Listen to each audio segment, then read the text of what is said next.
Eu vou convidar, as pessoas que compõem essa mesa. Queria chamar Nayara Porto. Nayara é presidente da Avabrum, que é a Associação dos Familiares das Vítimas, de Brumadinho, do rompimento da barragem. Vou convidar também o Murilo Rocha. Murilo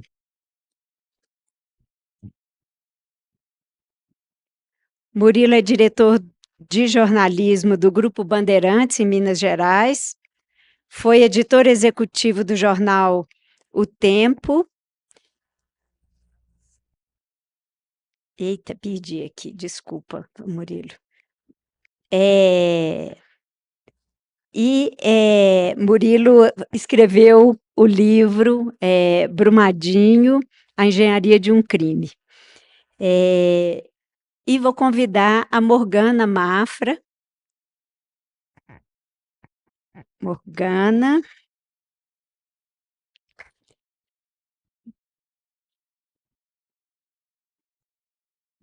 Mafra é artista, ela é uma artista que transita entre as artes visuais e a dança. Ela é de Itabira, pesquisadora e professora, defendeu o doutorado anteontem, com a tese. A tese dela chama Esboço para redobrar a gravidade, performatividades em dança, escultura e coisa a partir de fragmentos de chão. Bom, eu primeiro queria agradecer ao Instituto Camila e Luiz Taliberti. Em nome da Helena Taliberti, eu agradeço o convite, a possibilidade de estar aqui nesse diálogo com todas e todos vocês. É uma alegria, Helena, estar aqui, né? Então, em seu nome, eu agradeço também a toda a equipe do Instituto. Quero agradecer também ao Museu da Inconfidência, né? A Carla hoje esteve aqui falando do papel e da importância do museu, né? Ter a coragem de cumprir o seu papel social, né? O seu verdadeiro papel social, que é estar a serviço da sociedade. Então, acho que né, trazer temas, né, que possam ser polêmicos, que possam incomodar as pessoas, mas que são temas fundamentais para a sociedade, para a gente refletir. Trazer esses temas é um ato corajoso, né, mas profundamente necessário para qualquer instituição que se pretende como um espaço de memória e de cultura. Então, queria muito agradecer, né, essa acolhida aqui, né, do Instituto e de todos nós que estamos aqui junto, né, com o Instituto. Bom, a gente vai tentar aqui fazer um alinhavo, né, fazer uma conversa, assim, um diálogo mesmo entre nós. Acho que esse tema, né, tragédia local e impacto global, ele pode ser analisado de muitos pontos de vista, né, os impactos de uma tragédia que acontece, né, em Mariana e depois em Brumadinho, uma tragédia local, mas como esse impacto atravessa as fronteiras desses dois territórios, né, e assumem características de um impacto global. Acho que a gente também poderia dizer que, fazer um jogo aqui de palavras, né, dizer que a tragédia é uma tragédia global, né, nós estamos vivendo uma tragédia global, né, que acho que revela aí, um adoecimento de uma sociedade, né, de um consumismo desenfreado, de devastação ambiental, e de uma visão estreita e excludente do que é a humanidade. Então, é uma tragédia também global de muitos impactos locais. Bom, o rompimento da barragem de Brumadinho foi uma tragédia local, mas seus efeitos reverberaram globalmente, tanto no meio ambiente quanto na percepção sobre a mineração. né, acho que tem a partir daí uma grande discussão sobre os processos, sobre a mineração, sobre os impactos que ela gera nas comunidades, e muito além, né, dessas comunidades. Então, acho que importante é a gente refletir, né, como podemos entender essa tragédia como reflexo de um modelo de mineração, que tem impactos transnacionais e que exige uma resposta global. O que esses 2 rompimentos revelam sobre as nossas possibilidades ou impossibilidade de imaginarmos outros mundos, né? Como é que nós vamos imaginar outras possibilidades e outros mundos a partir de fatos como esse, né? E acho que aqui os nossos 3 convidados aqui vão falar de diferentes pontos de vista, né, dessas possibilidades da gente refletir e da gente imaginar outros mundos. Eu acho que também queria trazer aqui para a nossa conversa o Ailton Krenak, que em Ideias para Adiar o Fim do Mundo, ele fala que o nosso tempo é especialista em produzir ausências, ausências do sentido de viver em sociedade e do próprio sentido da experiência da vida.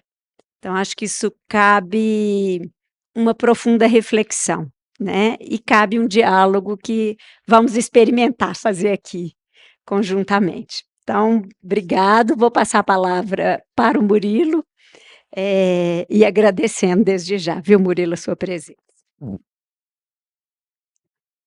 Eu que agradeço, queria agradecer em nome da Helena e do Wagner esse convite para eu poder participar e discutir essas ideias, né? Essas tragédias. O pessoal da Vabrum, que a gente está sempre nos encontrando para debater esses assuntos, para cobrar por justiça, que eu acho que tanto em Mariana quanto em Brumadinho ainda há esse grande sentimento de impunidade. Eu acho que essa é uma das nossas missões, né, que nos conecta, todos nós, cada um com da sua maneira. Acho que que nos conecta esse sentimento que ficou de injustiça, e principalmente porque a gente vê o risco de novas tragédias poder ocorrer aqui em Minas Gerais, diante do cenário que a gente presencia. Então, eu queria começar falando um pouco do livro que eu escrevi, juntamente com o Lucas Ragazzi. Esse livro aqui, para quem não conhece, é o Brumadinho, a engenharia de um crime. Coincidentemente, é a foto da Isis Medeiros, que está exposta aqui na galeria ao lado. É uma foto muito impactante, né? Eu nunca tinha visto ela nesse tamanho ampliado, e ela causa um impacto muito grande quando a gente vê essa foto. O livro, ele nasce logo após a tragédia. Eu trabalhava no jornal O Tempo na época, o Lucas também, e quando há a tragédia, há esse sentimento, essa emergência da gente contar essa história. A gente demorou 2 meses ali para decidir começar a escrever o livro.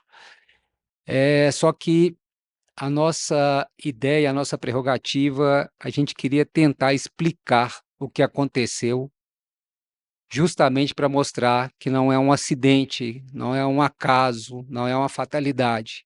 Eu acho que essa é a questão do livro, do nosso livro especificamente. Há vários outros livros muito bons, inclusive do Daniel Arbex, o Arrastados, que é uma história muito humana, né, que ela conta ali o drama das vítimas, dos personagens, dos trabalhadores, né, porque é uma tragédia também trabalhista.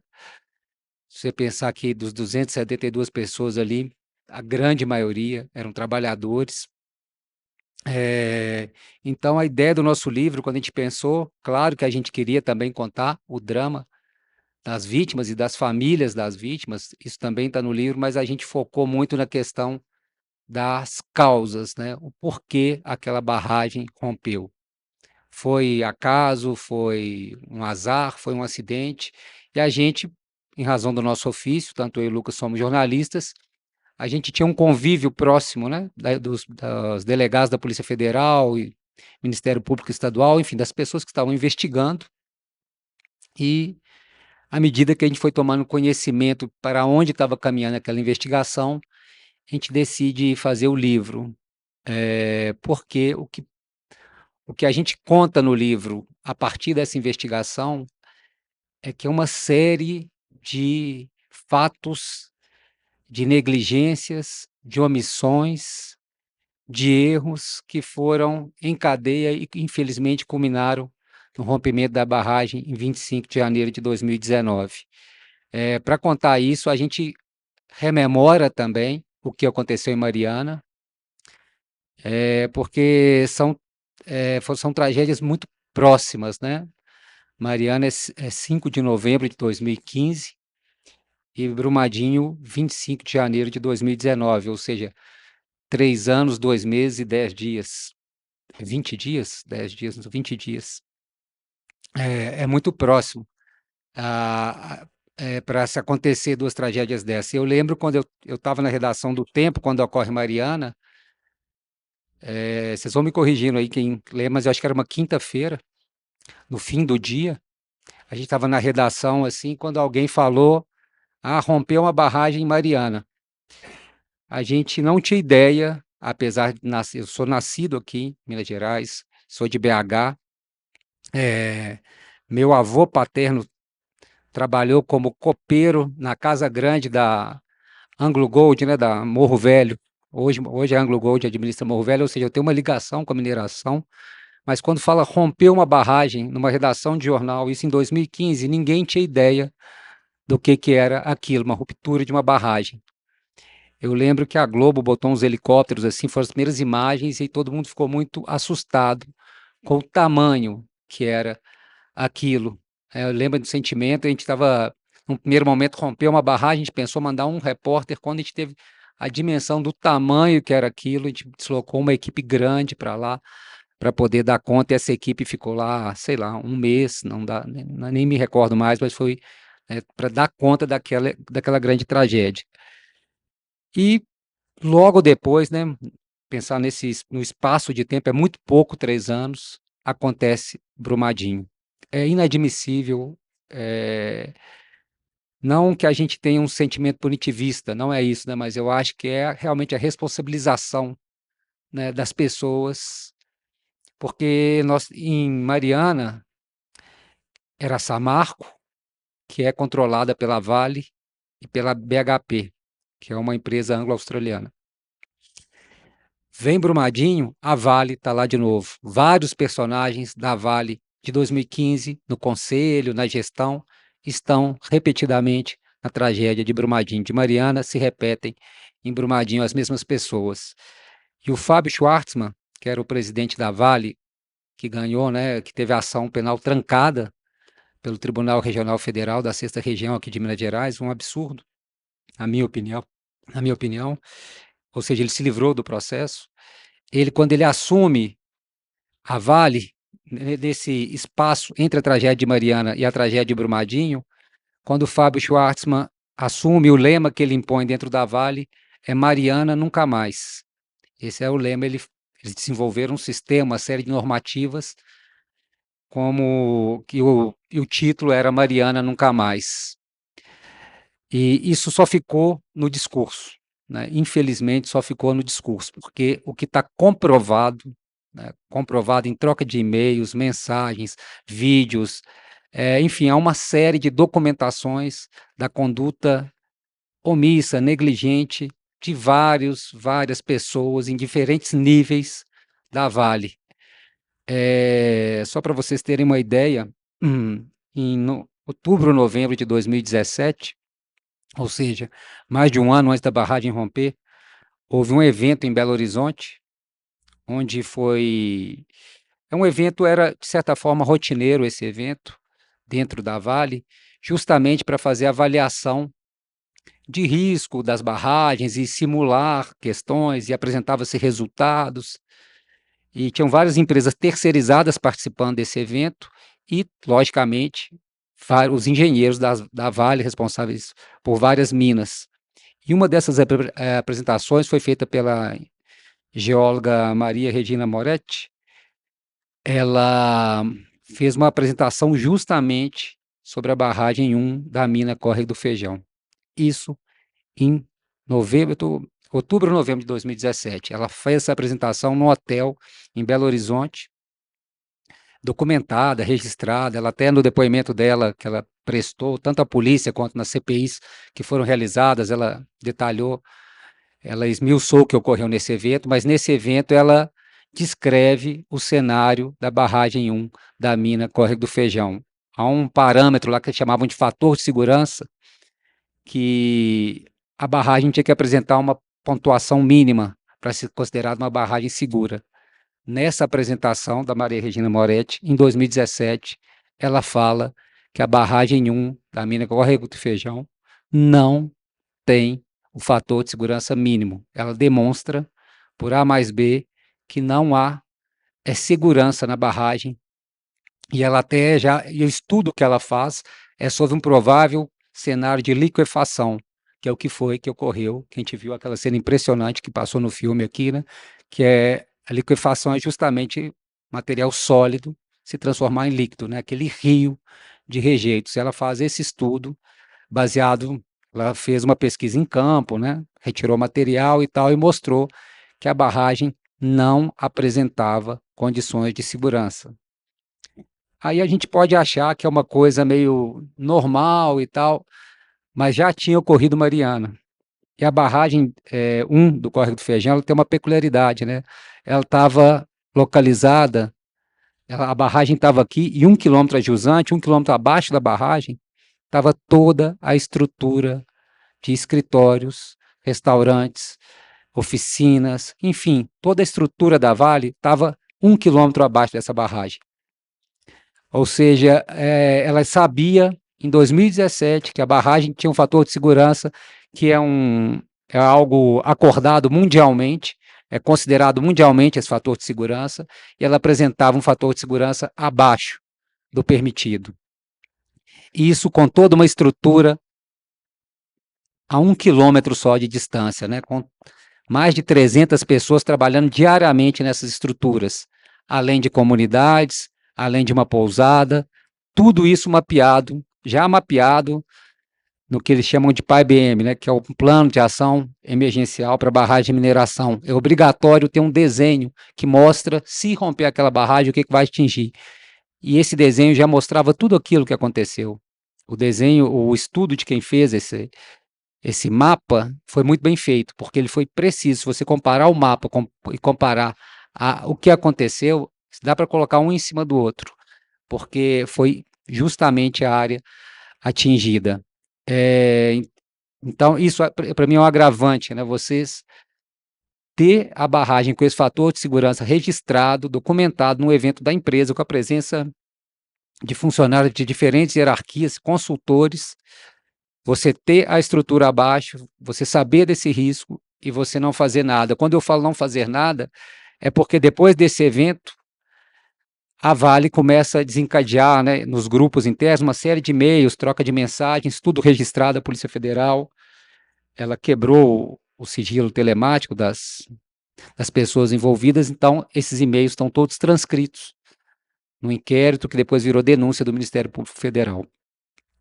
Você vê eles admitindo que eles não conseguiam melhorar a condição da barragem. Vários e-mails, eles falam, fizemos novo exame, não atingimos o fator de segurança mínimo.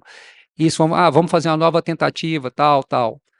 E aí eles decidem o quê? Eles não satisfeitos, que eles não estavam conseguindo melhorar a condição da barragem, eles decidem trocar a empresa que fazia essas análises, que é a empresa alemã Tuvisud, que já tinha um contrato com a Vale e acaba pegando um outro contrato para poder fazer também, emitir esses laudos para falar que a barragem está segura.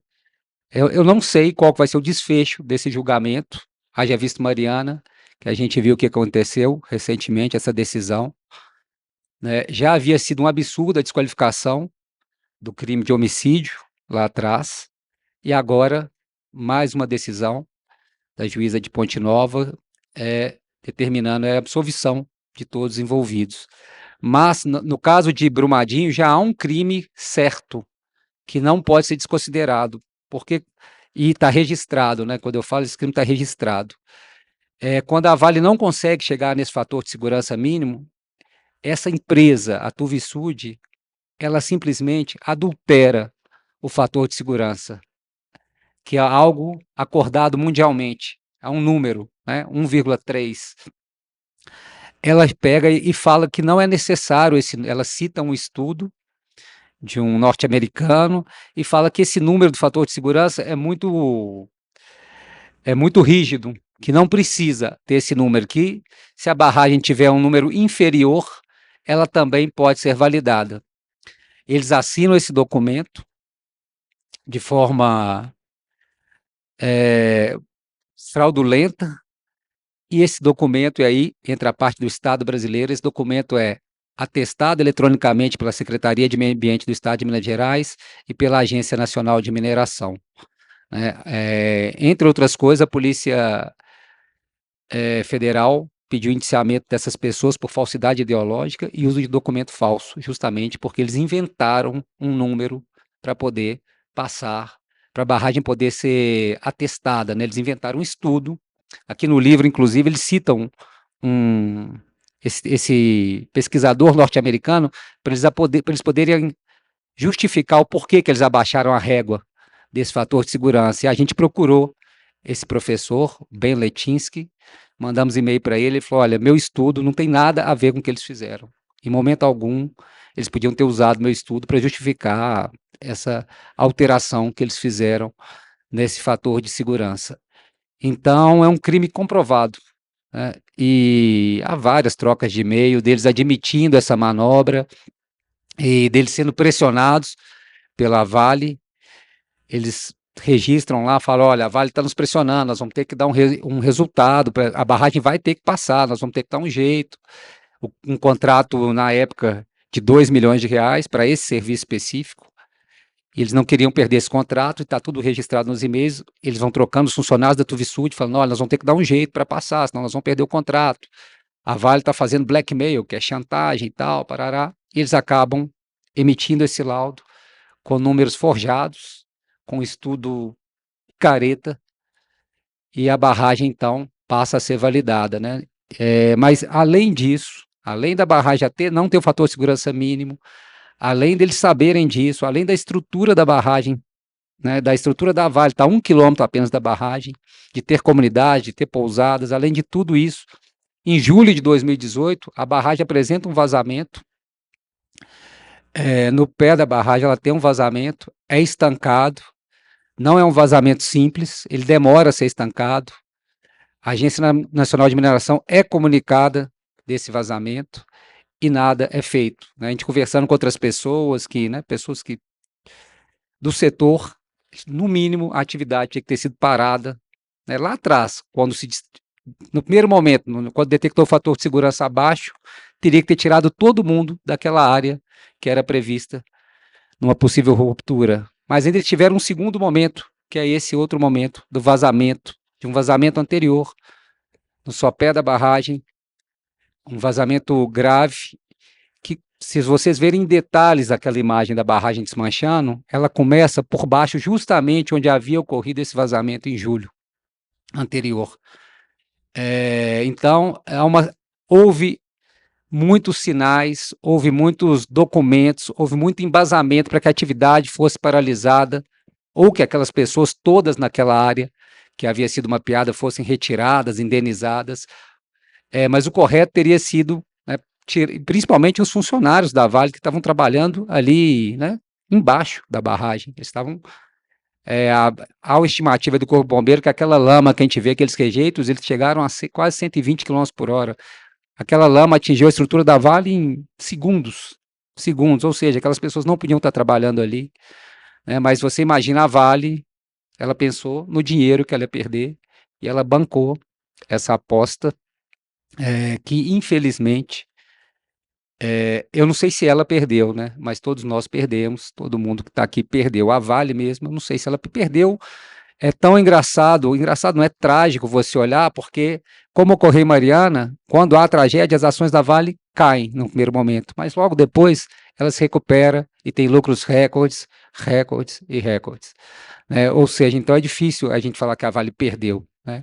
Quem perdeu foram vocês, né? Quem perdeu foram todas as vítimas. Acho que o Estado de Minas Gerais perdeu demais. E o que que assusta a gente, e eu agora acompanhando, né, acabou que eu mudei de cargo um pouco, não estou mais tão próximo da reportagem, mas eu continuo acompanhando o assunto, e é assustador porque, mesmo com essas duas tragédias, quase 300 mortos, se somarmos 19 pessoas que morreram em Mariana, com os 272 pessoas que morreram em Brumadinho, se a gente puxar um pouco para trás, 3 pessoas que morreram em Itabirito, no Herculano, em 2013, é, nada disso foi capaz de dar uma tranquilidade para quem vive em Minas Gerais, né? Todo dia a gente vê aqui, toda semana a gente vê uma sirene que dispara, e às vezes dispara de forma até indevida, levando terror para as comunidades. Toda semana a gente vê uma barragem em estado de emergência. Outro dia foi aqui em Ouro Preto, uma barragem aqui próxima, entrou, foi detectado, estava nível 3 de emergência. Aí a Vale sempre com aquele discurso, não, não há perigo, está longe do centro, está controlado, mas assim, ninguém em sã consciência fica seguro, né? Essas duas tragédias revelaram que a gente vive num campo minado, né? No estado onde a mineração dá nome ao estado, é o gentílico, né, de quem vive aqui, nós mineiros, a gente vive num campo minado, né? A gente não sabe mais, você vê a área de macacos, né, que era uma área de sítios, condomínios, é uma área condenada, né? Hoje quem vive lá vive apavorado, né? Quantas pessoas tiveram que sair dali, deixar casas em outras comunidades, né? Congonhas tem uma barragem gigantesca em cima da cidade. A gente pode falar aqui de, no mínimo, sem medo de errar, 50, 60 cidades e sei lá quantas comunidades que vivem esse terror da mineração. E o que foi feito, foram feitas, claro, alterações nas legislações, por exemplo, não é mais permitido a construção das barragens por esse método, que era o caso da barragem tanto do Córrego do Feijão, como lá da barragem de Fundão, também de Mariana. Não é mais permitido, mas isso é muito pouco.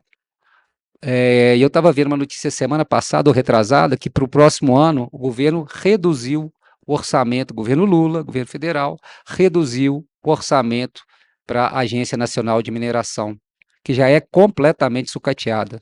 Sucateada, aqui em Minas Gerais deve ter 5 carros, a Agência Nacional de Mineração, tem pouquíssimos fiscais. O prédio está abandonado na Praça Milton Campos, em Belo Horizonte, quem conhece, ali em cima, no Alto Afonso Pena. Ela está completamente abandonada, não dá conta de fazer uma fiscalização básica. O Estado de Minas Gerais, o governo Zema, é um governo omisso, é um governo parceiro de mineradoras. Tem representantes de mineradoras com vínculos de pessoas muito em cargos estratégicos do governo Zema.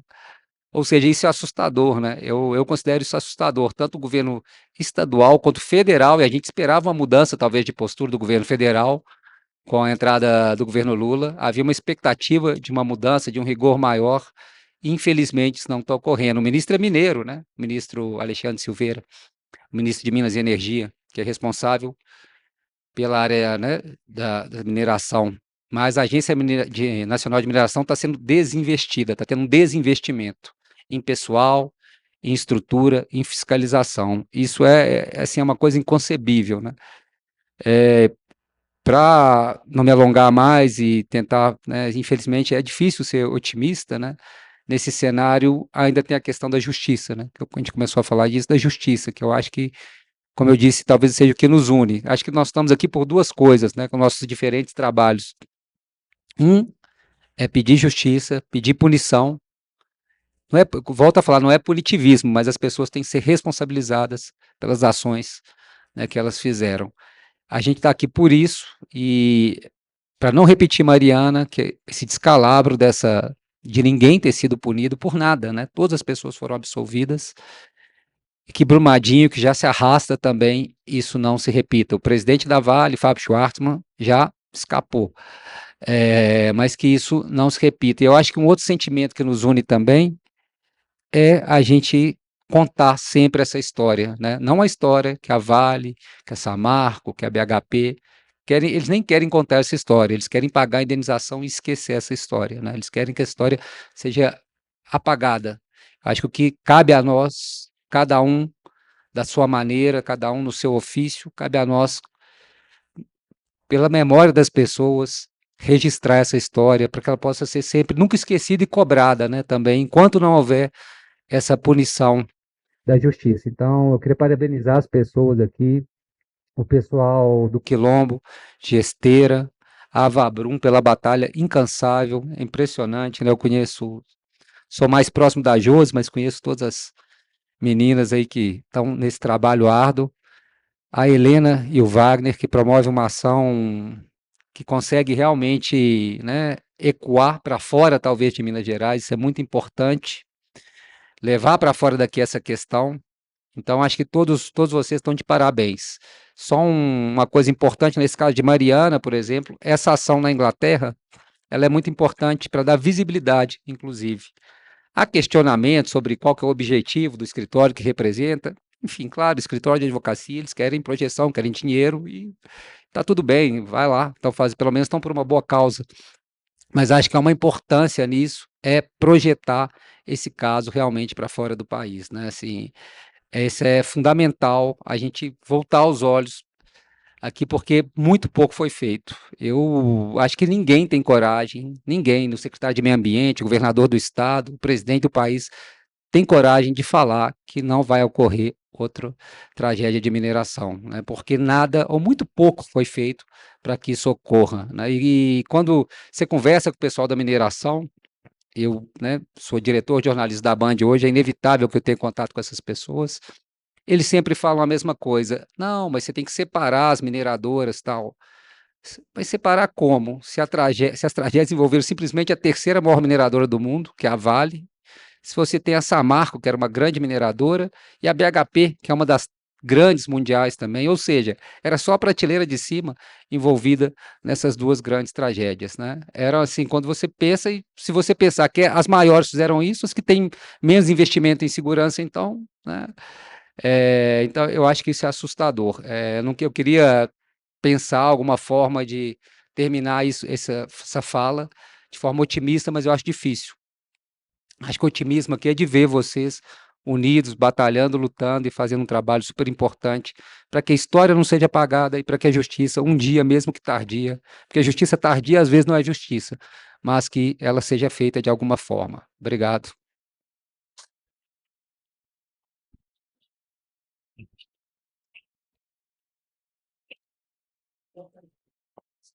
Vou fazer uma propaganda, desculpa, quem quiser comprar o livro, acho que está disponível na Amazon ainda.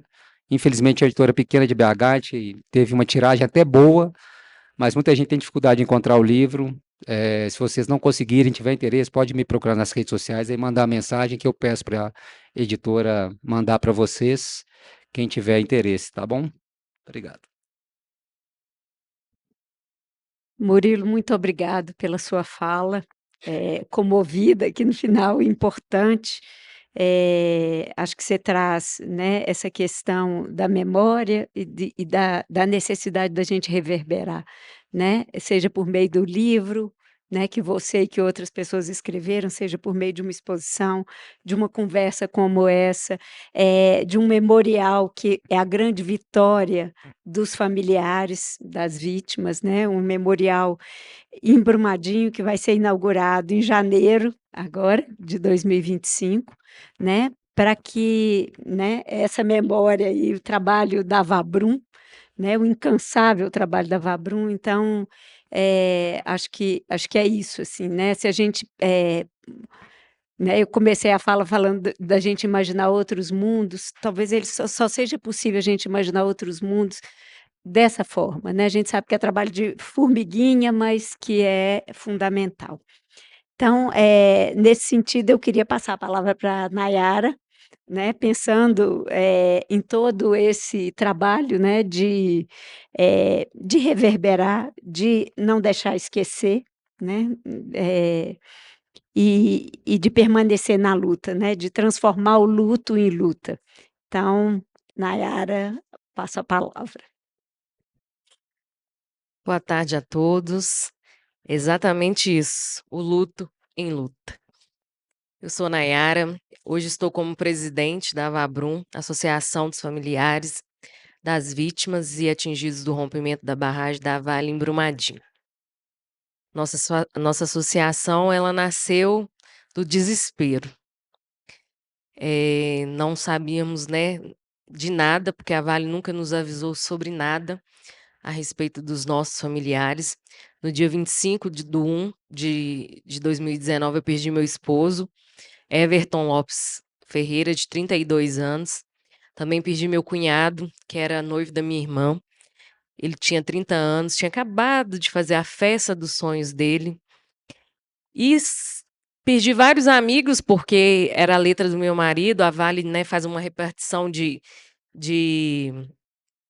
turnos por letras. Então, tinha a letra A letra B, a letra C e a letra D. E isso era separado de turnos, né? De 6 às 13 horas, de 13 às 19, de 19 à meia-noite, né? E de meia-noite às 7 da manhã. E a letra B, que era a letra que meu marido trabalhava, estava lá no dia, tinha acabado de pegar serviço às 7 horas da manhã. E foi um desespero, a gente ficou, né? Porque, como disse aqui no filme, quem trabalhava na Vale, passei pela Vale, eu sou formada em Química, e eu trabalhei na Vale, eu fiz estágio na Vale em 2012, no laboratório da Vale. E assim, era um sonho pra gente trabalhar na Vale. Quem mora em Brumadinho tinha esse sonho de trabalhar na Vale. E eu passei lá em 2012, e pra gente ali era o melhor lugar do mundo. É igual foi dito aqui. É o lugar mais seguro do mundo. Quem trabalhava na Vale tinha prazer, e vou falar que quem trabalha na Vale, porque ainda não mudou muito ainda essa parte não. Quem trabalha na Vale tinha o prazer de carregar aquele uniforme. Meu cunhado, então, meu marido ainda estava meio assim. Eu acho que eu até desconfio que ele ainda sabia de alguma coisa e não me contou. Mas o meu cunhado brigava com a gente se falasse da Vale com ele. Ele brigava com a gente. E hora nenhuma ele aceitaria a gente pensar em falar que poderia, por um acaso, essa barragem rompesse. Não tinha essa conversa. Entendeu? Então, porque realmente, para todos, era o lugar mais seguro do mundo. Mas aí você escuta o Murilo falando e você vê que eles fizeram um estudo, tipo a IBM, né? E tudo que estava né, que tava no estudo foi exatamente o que aconteceu. Então, ou seja, já não era o lugar mais seguro do mundo. E eu acho que, no mínimo, eles tinham que ter dado a opção para os seus funcionários, se já que eles não iam tirar eles de lá, porque o certo seria tirar. Mas já que eles não tiraram, né, não iam tirar, no mínimo eles deveriam ter contado a verdade para esses funcionários e ter dado eles a opção, se eles queriam ficar ou não. Mas não, eles preferiram matar. Eles optaram por matar os nossos. Nós tivemos um seminário esse ano, no início do ano, que o delegado ele fala muito isso, né? O delegado da polícia que fez né, toda a investigação, ele fala que a Vale esforçou muito para matar os nossos. E isso é muito triste para escutar, principalmente para nós que somos familiares. Imagino que você escutar um delegado falar que a Vale esforçou muito para matar os nossos. Isso é muito triste. E aí a Vabrum nasce de um dia, uma das nossas diretoras, ela vai para Londres para representar, né? E ela perdeu seu único filho. E ela vai para Londres numa reunião esqueci o nome agora. Da ONU. Ela foi numa reunião da ONU e ela queria falar, né? Falar a respeito, só que ela não pôde falar porque ela era uma pessoa comum, né? Não estava representando uma ONG, não estava representando nada. E aí ela não consegue falar. E disso, quando ela volta, um rapaz de um sindicato, parceiro também da gente, fala com ela, mas por que vocês não montam uma associação? E aí veio a ideia da Vabrum, e a Vabrum nasce no dia 19 de agosto de 2019. E estamos até hoje, 5 anos e 10 meses, praticamente 11 aí, né? Hoje é 1º de dezembro, praticamente 11 meses nessa luta por justiça, por encontro, porque ainda nós temos 3 vítimas que ainda não foram localizadas, por justiça, porque para nós não tem reparação. Hoje o que nós escutamos muito, e imagino que vocês daqui também, é que a Vale está reparando. Mas a Vale não vai reparar a nossa vida. Dinheiro nenhum repara o que nós perdemos. Dinheiro nenhum traz os nossos de volta. Então não há reparação para nós. O Murilo estava falando do governo de Minas. O governo de Minas gosta muito de falar que fizeram, né, o melhor acordo do mundo, o maior acordo do mundo. Mas também eles esquecem de dizer que foi a maior tragédia humana do mundo. Né? Foi a maior tragédia onde morresse mais trabalhadores, são 250 trabalhadores, e o restante eram, né, os filhos da Helena lá na pousada, que saíram de longe para conhecer Inhotim, gente.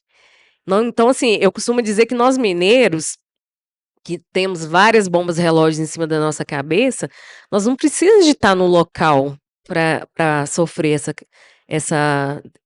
quer dizer, tá na linha de risco dessas barragens. Os filhos da Helena não eram de Brumadinho, estava lá visitando Inhotim e sofreram as consequências.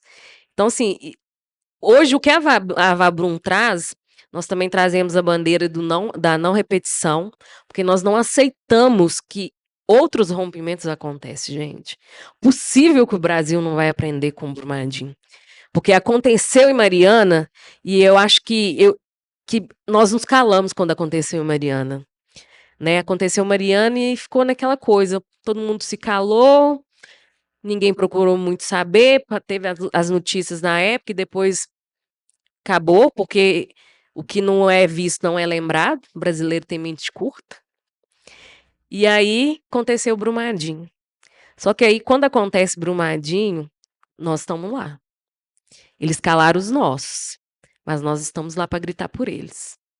E nós vamos nessa luta até quando Deus quiser. Eu falo que até quando vida eu tiver.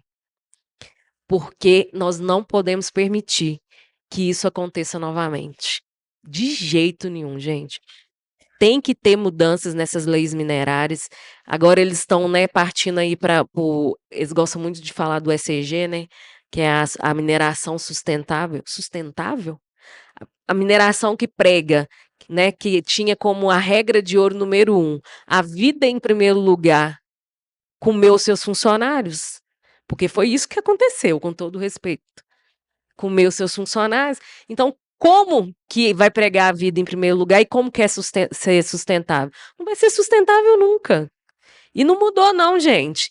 A gente tem acompanhado aí em muitos lugares, eu prezo muito, né? A Vabrum preza muito para propagar essa tragédia, essa luta nossa para todos os lugares. Nós temos caminhado muito, nós vamos em muitos lugares, nós saímos do Brasil, tivemos na Alemanha recentemente, por causa da, né, fazer a luta lá contra a TÜV-SÜD também, uma das empresas que lá na Alemanha é idolatrada, igual é idolatrada aqui no Brasil, a Vale. Ela é idolatrada lá, porque ela é uma das maiores certificadoras que tem na Alemanha. E a gente viu lá como que é triste, porque nós fomos fazer a luta e estávamos lá com alguns apoiadores, porque a turma de lá não vai nos apoiar. E a gente viu isso. Então, assim, nós temos feito a luta até então com pouca gente, mas temos feito barulho. Temos feito barulho. E aí, quando eu estava aqui vendo esse filme que passou, e aí eu escutei alguns comentários, né, que, mas eu não gosto de ver. Gente, a gente também não gosta de ver. Mas é preciso ver. É preciso ver. É preciso falar. Porque tudo que as empresas querem é nos calar. Entendeu? A pior coisa para a Vale foi a Vabrum ter surgido. Foi a pior. Ela não esperava nunca isso acontecer. Que um grupinho de mulheres, que a maioria com mulheres, com todo respeito aos homens, mas a Vabrum começou com 10 mulheres e um homem, hoje está com 9 mulheres e 2 homens, com todo respeito aos homens, mas juntou lá um grupinho de mulheres, de esposas, de irmãs, de mães e de filhas, juntou, colocou, eu costumo dizer que nós colocamos a nossa dor no bolso, e Deus foi lá, nos deu força e nós estamos lá lutando. E isso nós temos incomodado a Vale. Nós temos incomodado a Vale. E isso para nós, assim, é primordial. E aí eu gostaria também muito de agradecer por essa oportunidade de nós estarmos aqui num berço de mineração, né? Ouro Preto, todo rodeado também de mineração. A UFOP está ali, uma das maiores, né, e mais qualificadas, vamos dizer, faculdade, né, de engenharia, que tem todo mundo quer estudar engenharia de mina aqui na UFOP, quer fazer curso técnico na escola técnica daqui também. Até hoje eu fui visitar uma mina e a moça que estava lá nos guiando faz curso técnico de mineração aqui em Ouro Preto, e sim, você tem que ver a garra dela. Bateu no peito, sou aluna, faço mineração, e eu falei assim, mas as minerações elas precisam de tomar outros rumos. Valorizar aqueles que traz o lucro para elas, e não colocar o lucro à frente de tudo. Porque como que elas vão conseguir? Elas precisam dos seus funcionários. E aí, o que a Vale fez? Ela colocou o lucro na frente do funcionário dela. Matou 250 funcionários. E a Vabrum também luta pelos direitos dos familiares. Porque a Vale prega aí, né, nas suas propagandas caríssimas, que está reparando, que está mudando, que está fazendo isso, que está fazendo aquilo outro. Não está fazendo nada. Não está fazendo nada. A Fabiola é presidente hoje da Fundação Memorial de Brumadinho. Esse memorial, ele durou muito tempo para a gente conseguir tirar esse memorial do papel. Chegou um tempo que, se eu não me engano, em 2021, quando a gente viu que não ia sair do papel, no mês de janeiro, onde os repórteres, né, eu acho que eles fazem até, montam uma casinha lá em Brumadinho para eles ficar lá, porque é quando faz ano, né? E aí, nós vamos ter que fazer alguma coisa, gente, porque senão não vai sair do papel. E aí nós vamos lá no local onde a Vale falou que ia, né, passar pra gente, para fazer um memorial. Quando chega lá, só vê mato. Só tem mato. Porque, assim, e briga constante, reuniões constantes, reuniões semanais para brigar, para Vale fazer um memorial, gente. Um memorial onde a gente vai honrar os nossos. Honrar os nossos e contar a verdadeira história, sem maquiagem. Porque nós não aceitamos maquiagem. Porque até então a barragem rompeu por causa da maquiagem. O laudo que a Tuvisud assina ali, que a gente costuma dizer a canetada da morte, foi uma maquiagem. E ela continua fazendo a maquiagem. E aí, nós fomos lá e mostramos a realidade. Aí o memorial saiu do papel. E hoje, graças a Deus, nós estamos aí para inaugurar o memorial, agora em janeiro. Mas é só luta, gente. Só luta de 2019 até hoje. Tudo. Quando os nossos morreram, para vocês terem ideia, a Vale negou de pagar o FGTS dos nossos entes queridos. Para eles é como se, diz eles que na lei, a pessoa que morre por acidente de trabalho, que não é acidente, a gente sabe muito bem disso, é como se eles tivessem pedido conta. Pedido conta. Vocês acreditam nisso? E agora pensa como que a gente ia aceitar isso. Como se os nossos foram assassinados e para eles, para a lei trabalhista, é como se eles tivessem pedido conta. E isso foi uma briga nossa. Nós ficamos brigando uns 3 anos com a Vale, porque a gente não aceitava isso de jeito nenhum. De jeito nenhum. E aí a Vale decidiu, né, ela é muito boazinha, ela foi lá e pagou o FGTS, mas não deu o nome de FGTS, porque não poderia abrir precedentes. E aí eles pagam como um bônus o valor do FGTS dos nossos, que era direito nosso. Era direito deles. Quantos ali, nós temos uma diretora que o marido já estava aposentado, ele tinha 40 anos de Vale. 40 anos de Vale. E ele sonhava ali com o seu FGTS, sair dali, receber o FGTS. Né, e ir para a roça, que ele gostava de roça, comprar um sítiozinho, ir para a roça. E a Vale negou esse FGTS para ele, matou ele e ainda deixou a família dele sem o FGTS dele. Então, sim, só luta, luta, luta, luta.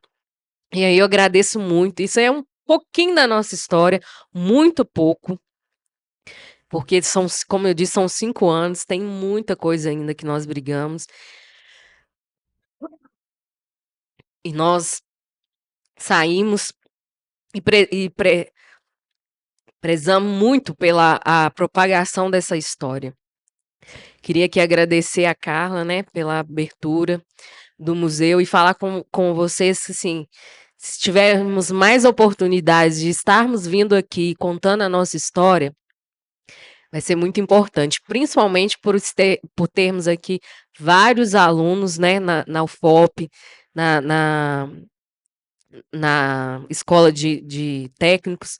Então, assim, a gente precisa de verbalizar essa tragédia, não só a nossa de Brumadinho, mas como a de Mariana também, para que realmente não venha acontecer mais, gente. Nós não podemos aceitar isso. E que aconteça mudanças verdadeiras na mineração, entendeu? Nós não podemos aceitar uma mineração que mata, que degrada, que deixa buraco e que não faz nada pela comunidade. Nós tivemos recente no Pará, numa conferência da Amazonas e novas tecnologias, de novas tecnologias não tem nada, e a gente viu lá a tristeza que é no Pará também. Porque a mineração lá domina geral, e as comunidades é uma tristeza de pobreza que a gente vê. Pará é feio, gente. É muito triste. E a Vale também domina lá no Pará. Então a gente precisa de ter mudanças nessas leis minerárias e elas verdadeiramente precisam de ser sustentáveis. Agradeço pela oportunidade. Obrigado, Nayara, por compartilhar com todos nós essa história tão forte de luta. Enfim, né, é uma oportunidade rara a gente ter isso aqui, né, ter esse momento de ouvir, e assim como a gente ouviu o Murilo. E, vou agora passar a palavra pra Morgana, porque acho que é um outro jeito de tocar, né, nesse ponto, nessa história, e que é através da arte. Então, passo a palavra para ela contar um pouco desses processos, da experiência. Alguém que vem de Itabira, né, onde essa história está profundamente marcada há muito tempo, onde Carlos Drummond de Andrade foi voz solitária, né, e onde a Vale ainda tem um domínio, né, absoluto. Então, Morgana tem um trabalho forte, potente, e que acho que vai ser importante a gente ouvir agora nessa perspectiva. Boa tarde, gente. Bom, eu confesso que eu estou bem tonta de ouvir os dois aqui. É bem difícil, né, ouvir. E eu não sou uma pessoa completamente da fala desse assunto, eu sou muito do fazer, né, com outras linguagens, assim, artísticas, que é o jeito que eu encontro para lidar com isso, né. E meus trabalhos tocam essa questão, né, assim, durante o meu doutorado, eu afirmei esse lugar, né, do processo de criação em arte, enquanto pesquisa, investigação, e foi um período que eu fui fazendo vários trabalhos, desdobrando um que eu já tinha, que era uma ação que eu fazia como escultura com pedaços de chãos de Itabira, sabe. E eu fui desdobrando esses trabalhos muito com um impulso, assim, de uma vontade de dar a ver aquela paisagem, sabe, de Itabira. Porque eu fui percebendo, assim, uma coisa que eu noto, né, de fato, Minas Gerais é um campo minado, mas gente, eu nunca vi uma cidade igual Itabira, sem brincadeira, assim, porque, já está mudando isso também, né, mas nos outros lugares, as cavas, né, que são essas galerias da mineração, geralmente são atrás das montanhas, escondidas. Em Itabira não, gente. É assim, escancarado, na malha urbana inteira, assim. Da varanda da casa da minha família, você dá de cara, assim, pra mina do Cauê, né, que era o antigo pico do Cauê, né, que virou um grande negativo, assim, né. Tava até comentando com a Fabiola de uma fotografia que eu fiz, assim, acho que era 2014, Natal, eles colocaram uma árvore de Natal piscando, como estrelinha piscando dentro da cava, assim, sabe. É perverso o negócio, sabe, perverso mesmo, assim, aquele você não acredita. E assim, um sintoma da perversidade disso ainda, é que as pessoas acham bonito. A a maioria dos moradores, porque assim, é perverso, você entende isso que você falou de Brumadinho, que as pessoas idolatravam a Vale lá, isso acontece em Itabira há anos. Itabira é o berço, né, da Vale, assim. E lá todo mundo trabalha na Vale, ou tem parente que trabalha, ou numa terceirizada da Vale. Toda a economia é uma monoeconomia, e isso é muito perverso, gira em torno da Vale, sabe. E eu estava comentando que eu gostaria muito de ver esse tipo de evento lá em Itabira, porque eu nunca vi acontecer alguma coisa do tipo lá, sabe. Lá não se toca no assunto, não se vê trabalho de arte que toca nesse assunto, né, apesar de ser um lugar que levanta muita bandeira da cultura, muito através do Drummond. Olha a perversidade aí de novo, porque Drummond foi uma pessoa que cutucava isso, né, mas ele precisou sair de lá um tempo, né, precisou sair. Eh, e lá levanta muito essa bandeira, né, da cultura, e tem movimentos muito interessantes, né, sou muito grata, inclusive fez muito parte da minha formação, festival de inverno lá. No entanto, não tocam nesse assunto lá, sabe. É muito difícil, assim, você não vê trabalho nesse sentido, vê em outros, assim. Me pergunto por quê. Mas enfim, eu desde 2016 que eu comecei a fazer trabalhos a partir disso, né, com essa vontade de dar a ver a essa paisagem, a esses acontecimentos de Itabira, né, e que extravasam por Minas Gerais e extravasam pela América Latina, né, na verdade a América Latina é toda esburacada. Nesse período eu andei pesquisando uns sites, assim, de satélites, de mapa, que você vai vendo, assim, você vê os pontinhos de Minas, mapa das Minas, dos lugares, de Minas, do Brasil, aí da América Latina, aí você vê que a gente realmente vive num campo minado, né, e na maioria das vezes escondido, com uma capinha de montanha na frente, e é complicado, assim. E aí, pensando, tem um autor que eu gosto muito, que é o Nicolas Bourriaud, que ele fala assim, porque eu fico pensando, né, que é difícil, gente, trabalhar com a arte também, e eu falando no lugar de arte, depois de ouvir os dois, assim, sabe, porque o que pode a arte diante a catástrofe, né? É a pergunta, assim, né? Porque o tempo todo, durante esse período que eu ando fazendo esses trabalhos e durante a escrita do doutorado, eu fiquei pensando e tentando tomar o cuidado, assim, para não cair no lugar de estetizar a catástrofe de uma maneira ingênua e poliana, assim, sabe. Eh, Porque às vezes você é tragado por isso, porque eu vou te falar, você vai dentro da cava, que é o lugar que eu estou fazendo uma residência, né, dentro da cava de mineração. Eu com mais 3 artistas, na cava da mina do Corumi, lá em BH, perto da região do Taquaril ali.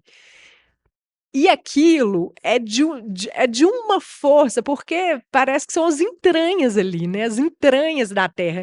Então aquilo tem uma força, e quando você está lá dentro, ambiguamente você fica incomodadíssimo com isso. Tem alguma beleza no sentido, assim, não da cava em si, não do gesto, não do ato, mas, assim, daquela entranha da terra, de você ver os pigmentos. Para quem trabalha com arte, isso é completamente sedutor. Então, assim, você tem que tomar muito cuidado para não cair nesse lugar ingênuo, sabe? Assim, e o tempo todo se perguntar: o que que eu estou fazendo aqui com isso, né? Por que que eu estou aqui? Não é para eu aparecer, não é para. O que que eu quero fazer aparecer? Mas aí, voltando no Nicolas Bourriot, ele fala assim, que a arte, ele fala alguma coisa do tipo, ela serve para dar peso e forma aos processos mais invisíveis da sociedade, né? E eu fico com isso de fundo, sabe, assim, para tentar não escorregar nisso, assim, porque o que que eu tô querendo com isso, né, assim, fazer ver, lançar luz no que tá acontecendo em todos esses processos, nessa paisagem absurda, e é uma coisa, assim, que eu custei a é muito doido isso, porque quando você nasce dentro daquela paisagem, eu vivi lá até os 19 anos. Você se acostuma. Você se acostuma ao ponto de nem pensar que você se acostuma, porque aquilo é o natural para você.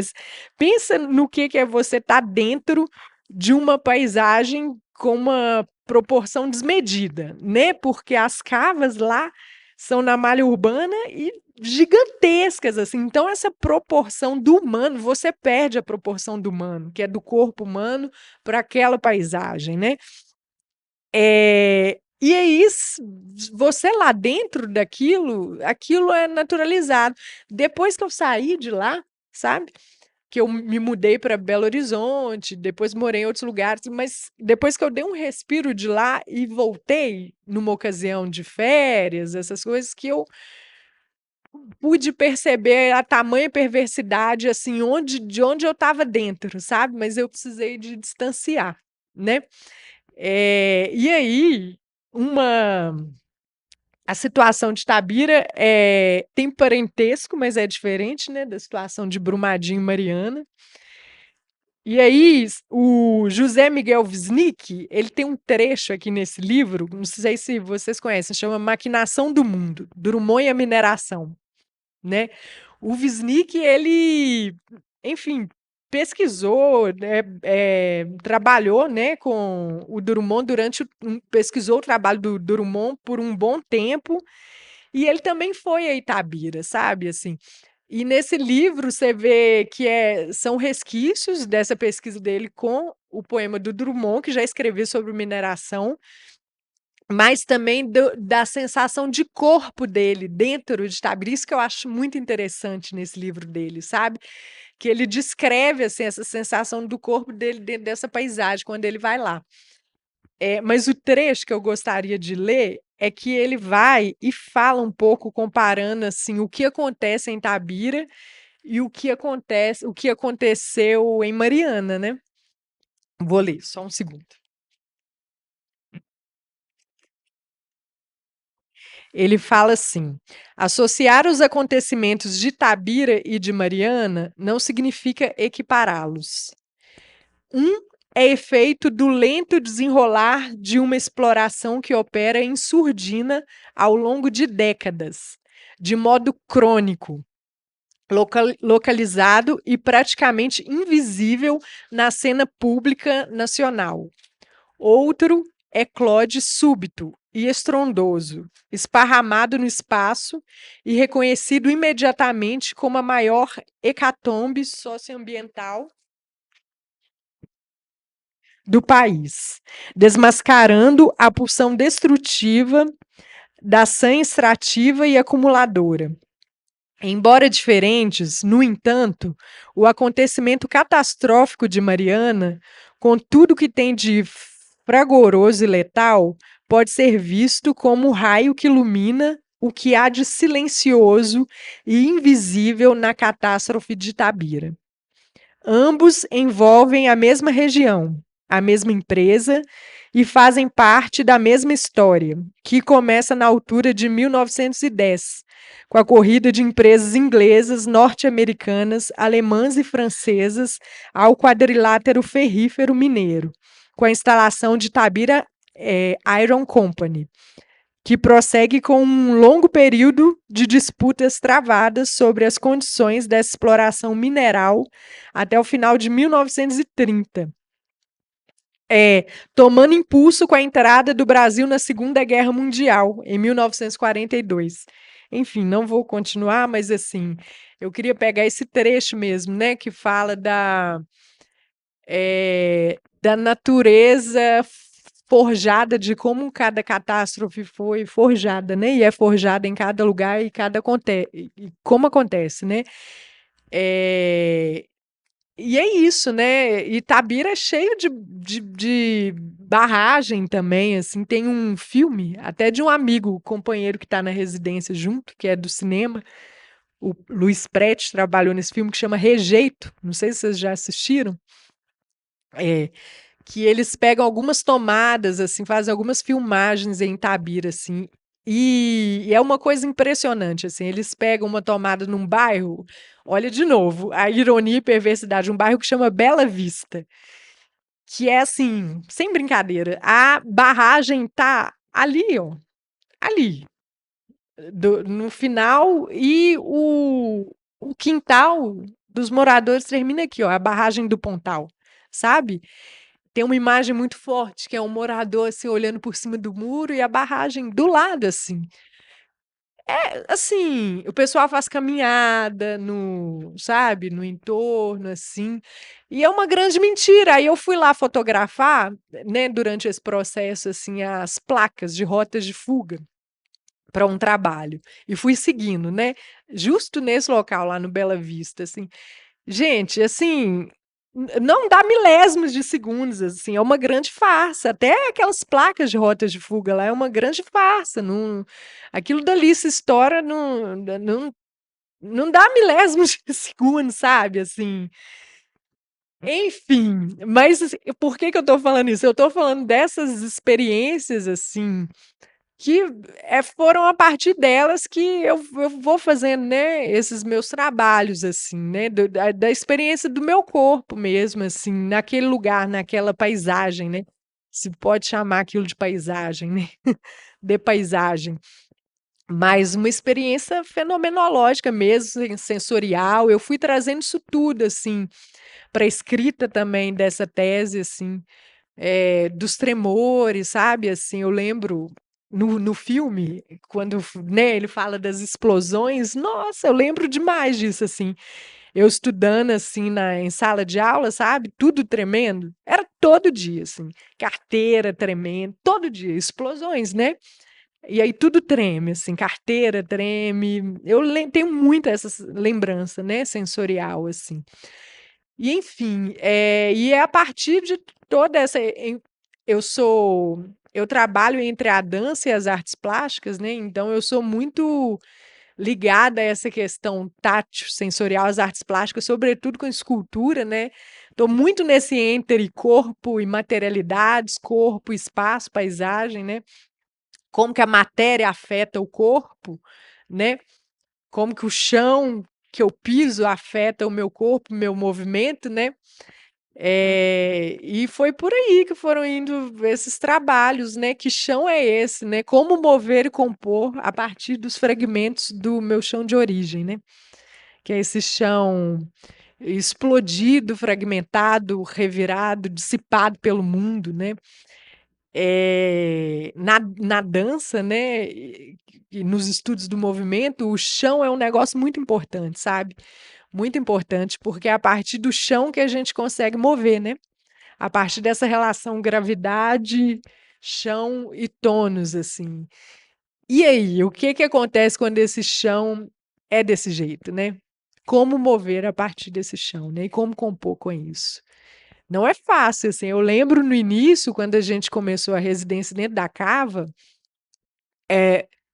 eu não sei se alguém aqui já foi dentro de uma cava de mineração, porque uma coisa que eu percebi também durante essa residência é que, assim, muito se fala até em cava e tal, mas, muitas pessoas não sabem o que é uma cava, não tem essa imagem, não faz parte do imaginário, né, porque elas estão escondidas, né.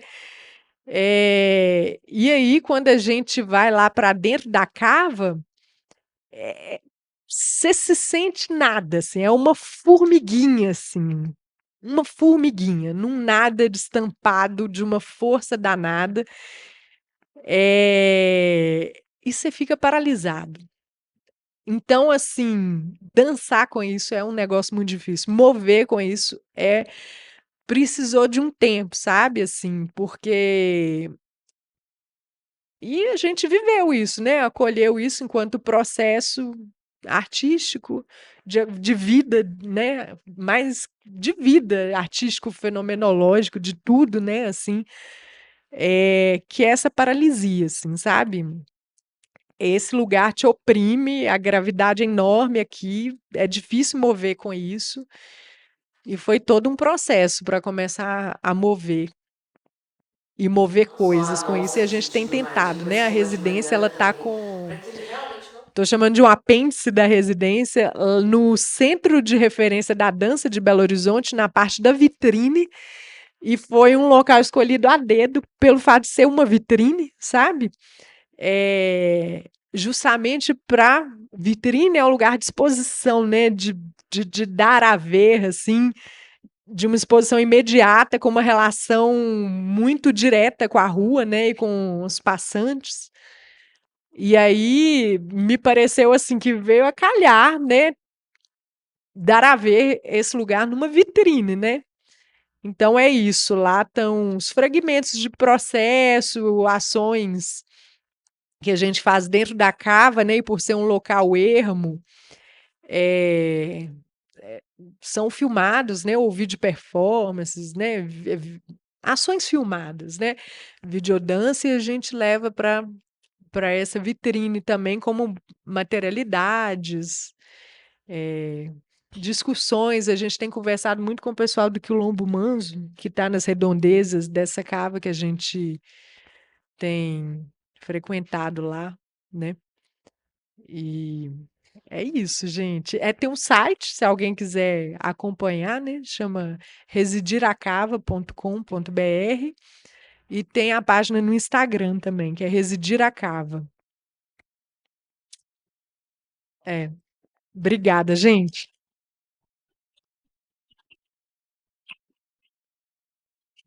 Morgana, muito bom te ouvir.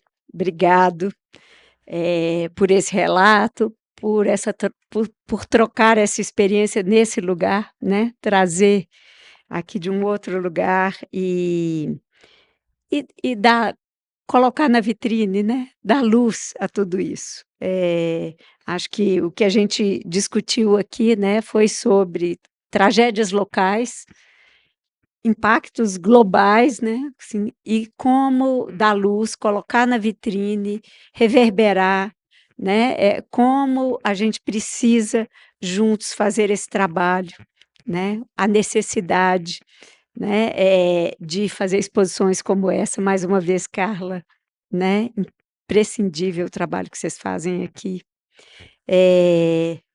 Né, mais uma vez o Instituto Camila e Luiz Taliberti, né, o trabalho da Vabrum, os livros publicados, né, como tudo isso, né, a gente precisa colocar para o mundo, como a gente precisa, produzir sentidos, né, como a gente precisa falar dessas ausências, como a gente precisa falar dessas violências, né, para que ela não se repita, né, para que a gente nunca mais tenha que fazer nenhum memorial de tragédias como essa. É isso, que possamos adiar o fim do mundo, como, né, disse Ailton Krenak. É isso, gente, dado o avançado da hora, vou terminar por aqui. Muitíssimo obrigado pela presença de todos vocês.